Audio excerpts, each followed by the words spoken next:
So the main thing that came out, actually there was a number of things that came out of this interview, but the main thing that came out of this is that he's very anxious or nervous about the scope of Special Counsel Robert Mueller's investigation into possible collusion with Trump campaign associates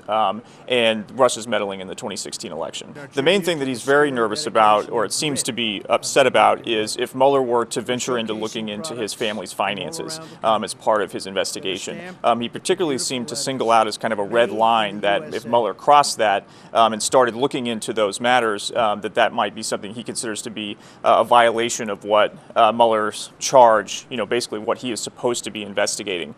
He did stop short of saying that he would fire Mueller, but it was clear that this was more of a warning shot across the bow that the president is not happy that Mueller would be looking into those. So at this point, there's been some reports today, the AP has not confirmed this yet, but there's been some reports today that Mueller is looking into, or at least has kind of done some preliminary discussions with some financial institutions looking into Trump's transactions, business transactions. There was a report from Bloomberg, and also the New York Times had a report that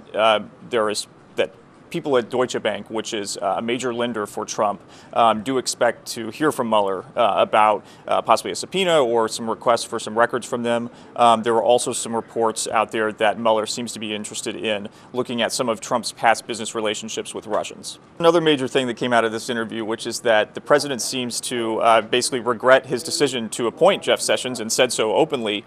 because he recused himself from overseeing the Russia probe. Obviously, that seems to undermine Jeff Sessions. Now, today he was asked about this at the Justice Department in an unrelated press conference, and he really ducked the question and just said, I will continue to serve as Attorney General as long as is appropriate, but obviously not a vote of full confidence coming from the president for his Attorney General.